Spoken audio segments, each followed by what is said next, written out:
Welcome to the exit sequence, the gates. Up until now, this journey has been about seeing through the illusion. The gates are about what comes next. Each gate represents a choice, a place where awareness becomes action, where insight becomes embodiment, and where sovereignty becomes more than an idea. Politics, money, health, media, and personal responsibility converge here. The question is no longer whether you can see the system. The question is whether you're willing to stop feeding it. Gate 3, reclaiming the body. Many households live with a holistic mindset, eating natural foods, trusting plant medicine, and questioning anything synthetic. When health issues arise, they turn to nature before seeking conventional medical intervention. This approach stands in sharp contrast to the wider Western world, where highly processed foods and synthetic solutions dominate. In school lunchrooms, the standard fare is often nutritionally poor, heavily processed options that reflect a larger shift in society's relationship with food. Viewed from a distance, the pattern is clear. Convenience and profit eclipse nourishment and well-being. The average lunchroom is a war zone of engineered food-like substances. Packaged chemical bombs in bright boxes, fluorescent yogurts, and fruit snacks that haven't touched a vine dominate. The cafeteria line is a conveyor belt of compromise, stocked with calorically dense, nutritionally bankrupt meals under the banner of government subsidy. It's not just low-income families relying on these toxic standards. Even in wealthy neighborhoods, McDonald's is handed over like a trophy, an edible gold star for good behavior. You were good today, so here's your reward. Inflammatory oils, neurotoxic preservatives, genetically modified buns, hormone-disrupting packaging. This isn't food. It's immune sabotage. Gut-destroying seed oils, high-fructose corn syrup, glyphosate residues, synthetic emulsifiers, and artificial dyes, many banned in other countries, are routine fuel for growing bodies. Meanwhile, autoimmune conditions, behavioral disorders, chronic fatigue, and food sensitivity skyrocket. This is normalized and rewarded. We don't just have a health crisis. We have a cultural one. A generational forgetting of what nourishment is and who benefits when we forget. My family, we mostly ate green things. This, of course, made me a target as a child. Classmates cackled at my lunches. Through the pain of ostracism, I came to learn something powerful. Being different wasn't a curse, it was a gift. It forced me to define who I was on my own terms. It showed me the cost of conformity early. It gave me the strength to keep going on a singular, if sometimes solitary, life path. I grew up hearing about the teachings of Adele Davis, one of the pioneers of the organic whole food movement. Meanwhile, my great-grandfather homesteaded in New York before communities were even built out there. He maintained a thriving organic farm, not for profit, but for people. He fed his family, the neighbors, the nuns from the local convent, and anyone who came by. Money wasn't the motive. Wisdom and stewardship were. He was a self-taught inventor. He rigged up his own solar panels before that was cool. He engineered tools and machinery for farm use. One of my favorite childhood memories was his use of an old tennis racket to swat insects off produce. Never once did he use a pesticide. He didn't need to. He worked in harmony with the land. He grew up in Manitoba, Canada, where farming was life. I can only imagine how our ancestors would be rolling in their graves over what we now call agriculture. The Zucchini Rebellion. I spent summers on Great-Grandpa's farm. Not every summer, but enough. He'd point out vegetables and teach me how to grow them. My family had its financial struggles. My father's industry took repeated blows from recession cycles, and many times we relied on the farm to get us through. We'd bring home bags and bags of cherry tomatoes. My mom would turn them into soups and sauces that taste like sunlight and soil. The crown jewel of the farm was his zucchini. These were monstrous. I'm talking 6 or 7 inches in diameter, easily 20 inches long. I'm aware this sounds exaggerated, but if you've ever seen the Woody Allen movie Sleeper, you'll understand the visual. One zucchini mixed with pasta fed our family for a week. Great-grandpa once shared a secret with me. In his younger days, there were horses and cows on the streets. He'd go scavenging for their droppings, manure, which he used as fertilizer. He moved on to store-bought manure at some point, but his produce remained awe-inspiring. The Great Seed Heist. Great-grandpa generated his own seeds every year. He perfected his own garlic strains, squash, corn, tomatoes, asparagus, you name it.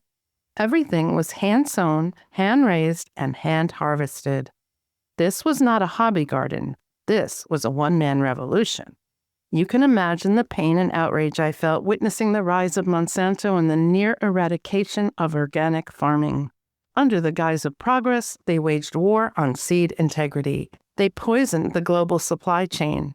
Mass suicides of farmers in India, forced GMO adoption, and the criminalization of seed saving, all of it was real and all of it was orchestrated.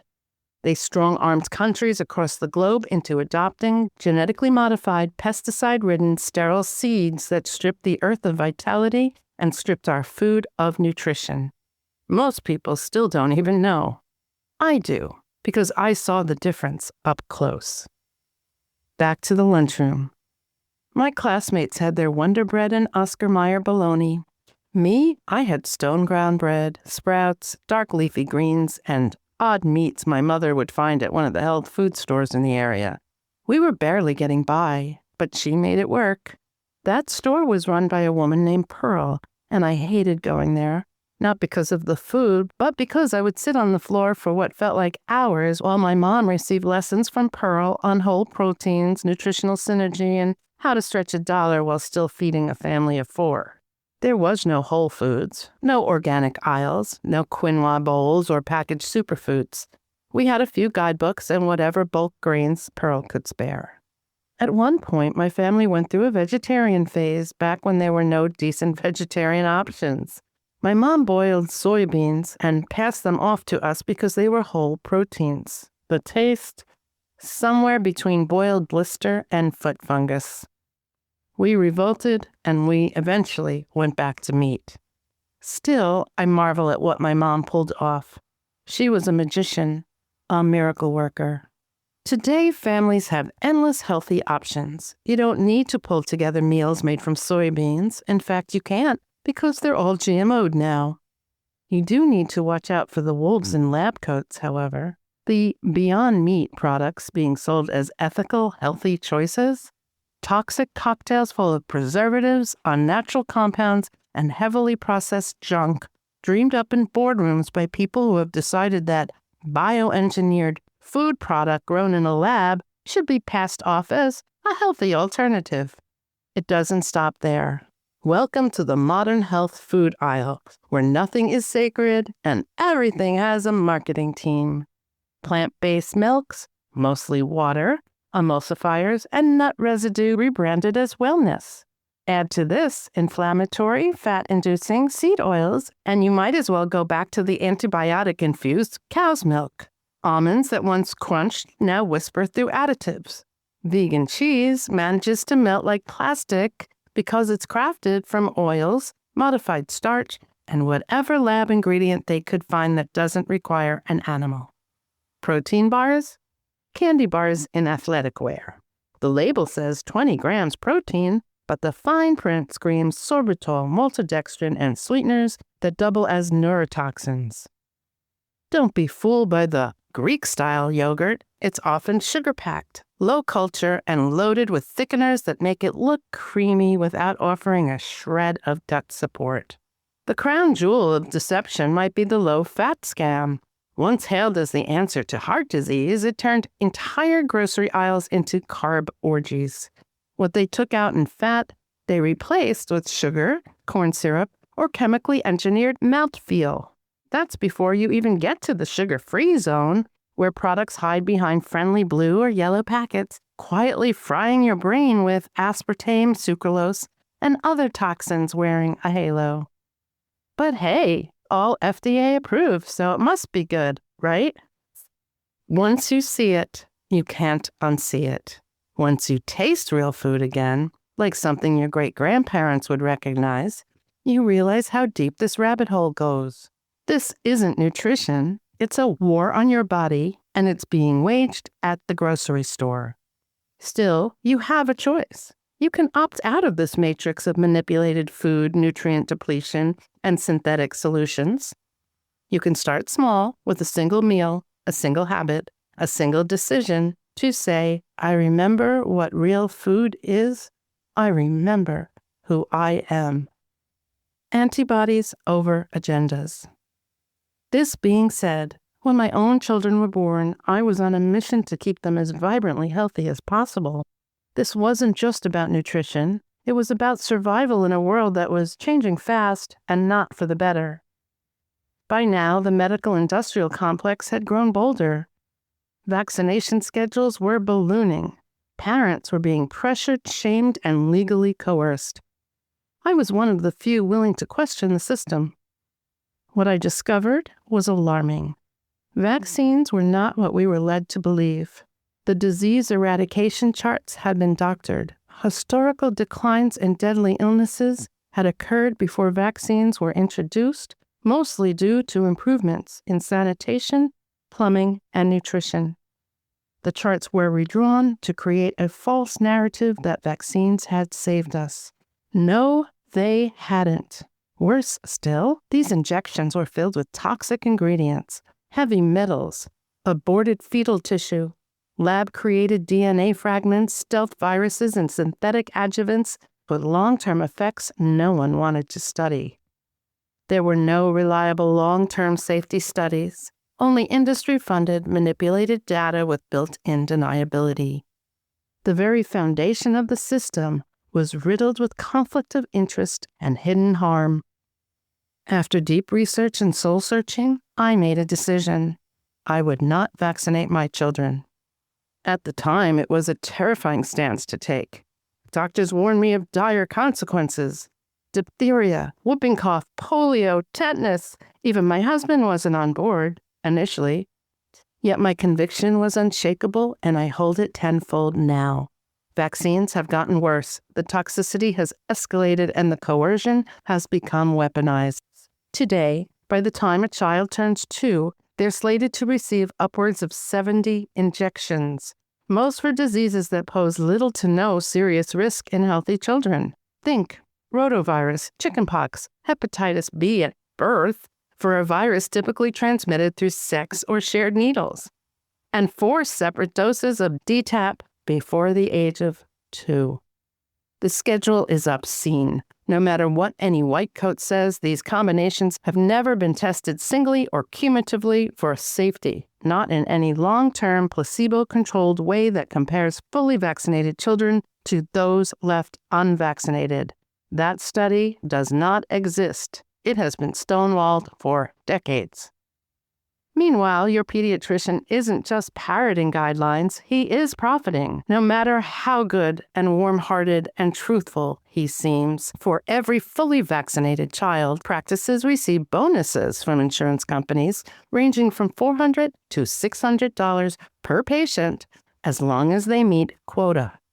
Fall below the threshold, typically 63% fully vaccinated by the age of 2, and they lose the payout.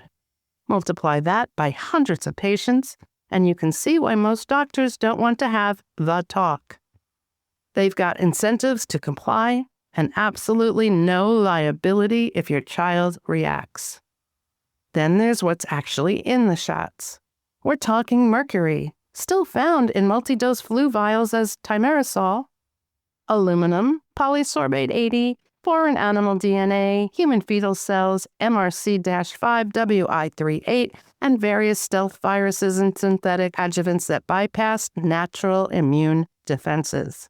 These aren't trace ingredients. They're biologically active agents that cross the blood-brain barrier, inflame the gut lining, and create lifelong vulnerabilities. But wait for it. If you simply delay until your child is past age 3, most of those critical early vaccines become completely superfluous. Their systems are more developed, the risk of adverse reaction drops dramatically, and in many cases, natural immunity can already be acquired. These shots are no longer even required. They don't want you to know this because once you start looking, you start questioning. You start noticing things like this. The Amish, who remain largely unvaccinated, are one of the healthiest populations in America. Virtually no autism, no chronic illness, no autoimmune epidemics, no childhood cancer. They're the control group no one dares study. When they're brought up, the medical establishment either dismisses them as irrelevant or pretends they don't exist. Nonetheless, they do exist. They are living proof. This was never about immunity. It was about indoctrination, compliance, profit, and control. While I refused to play along, I also knew that if we were to bypass this medical gauntlet, we needed to be intentional. If I wasn't going to vaccinate my children, how would I equip them to flourish in a world that thrives on disease? The answer was actually simple and ancient. It went back to great-grandpa's farm. You build the immune system. You keep it unburdened, unpoisoned, and strong. That's the secret. That's the answer no one profits from. It remains the truest, most essential health truth to this day. Strengthen the immune system, and you won't need interventions. This doesn't just apply to children, it applies to every person alive. Control, Alt, Inject, rebooting humanity. Why do people listen to Bill Gates about vaccines? He's not a doctor, he's not a healer. He's wanted in India for maiming children with his health shots. He is a eugenicist heir with a monopoly mindset and a disturbing obsession with population control. The fact that this man has even spent 5 minutes as the face of public health should tell you everything you need to know about who controls the narrative. Time for the rebel truth. Vaccines don't create immunity. The immune system does. You build real immunity by being exposed to life, by healing, by recovering, by nourishing your body, your gut, your nervous system, and your soul. The more recent class of injections, the mRNA gene therapies rushed out under the banner of public safety, changed everything. These weren't vaccines in the traditional sense. They were and are biological operating systems. Tiny, programmable machinery embedded into your cells, capable of instructing your body to produce foreign proteins, bypassing the natural immune process entirely. This isn't medicine. This is software uploaded into flesh. This is where it flips into surreal territory. Anything genetically modified, by law, can be patented. That includes crops, animals, and yes, humans. Once your cells are altered by synthetic genetic material, you are no longer considered to be entirely natural in the eyes of the law. The patent holders can lay claim, not just to the product, but to the organism that carries it. This means you. Still think this is about your health? There are 2 vaccine supply chains, one for the elite and one for the masses. Guess which one contains preservatives, graphene oxide, aluminum salts, aborted fetal cell lines, self-assembling nanostructures, and DNA-hacking lipid nanoparticles. Do you think your favorite politician's children took the same jab yours did? No, they didn't. They have private biodynamic farms. They have advanced detox protocols. They have escape plans, underground hideouts, and security teams. Why? Because they know what they've done, and they're preparing for the fallout. The next time a billionaire technocrat with dead eyes and a computer science habit tells you what to inject into your bloodstream, ask yourself this: are you upgrading your immunity or surrendering your sovereignty? The wellness exit plan. You want to opt out of the system? Start with your health. Feed your child breast milk or the closest natural equivalent like goat colostrum. Reject the lie that formula is just as good. Reclaim ancestral knowledge. Eat whole food, sunlight-fed, soil-grown nutrition, not bar-coded poison wrapped in plastic. Reject pharma dependency, synthetic hormone control, and every so-called expert who tells you to trust methods that create profit from your illness. They've infected us with parasites, literally and energetically. Toxins, heavy metals, emotional suppression, EMFs, GMOs, neurotoxic meds, stress-laden schedules. Their strongest weapon? Fear. Fear that if your child misses school, they'll fail. Fear that if you skip the shot, your child will die. Or that child services will come get your child. Fear that if you question the narrative, you'll be canceled, fired, or disappeared. Time to face it. Fear is the foundation of every illusion. Remove it and the entire house of cards falls. Ask yourself, if the end goal is just more money, more status, more things, what happens when you get them? I once saw the brightest, most idealistic NYU graduates emerge full of passion to change the world, only to become cogs in the very machine they swore to dismantle. Wall Street called. Big tech called. They were seduced by salaries, mortgages, and social ladders they couldn't stop climbing, even when they hated the view. They were transformed from rebels to regulators. The truth is, joy doesn't live at the top of the pyramid. It lives in alignment, in doing what you were born to do. It lives in the part of you that's real and brave and unbuyable. You want money? Great, make it. First ask yourself, though, what is it for? Is it for yachts and name brand status? Or is it for seed libraries, healing centers, regenerative farms, off-grid shelters, soul-driven missions, and food forests? You get to decide. Just don't fall for the trap. Don't let your success cost your soul. Jesus said, give a man a fish and feed him for a day. Teach him to fish and feed him for a lifetime. Okay, maybe, it was probably about seeds, but you get the drift. If you want to change the world, don't just give. Empower. Plant something real. Teach something true. Build something free. Spend your money where your soul feels most alive, because that's the real wealth, and they can't take that from you unless you give it away. Toolkit. Health sovereignty begins with the ability to think, choose, and act outside the approved channels. This is not about rejecting all conventional medicine. It's about reclaiming your right to informed choice. 1. Map your baseline. Record your current health status, diet, exercise, sleep, stress, known conditions. Keep it private and under your control. 2. Build a holistic library. Collect books, trusted websites, and contact info for practitioners in nutrition, herbal medicine, bodywork, and energy healing. 3. Cross-reference treatments. Before accepting any diagnosis or treatment, research at least 3 independent sources. Compare risks, benefits, and alternatives. 4. Secure your supply lines. Source clean food and water. Learn to grow at least one nutrient-dense plant and prepare one natural remedy for common ailments. 5. Form a circle. Gather a small group to share knowledge, trade remedies, and support one another during illness or injury without defaulting to the system. Thank you for listening to this excerpt.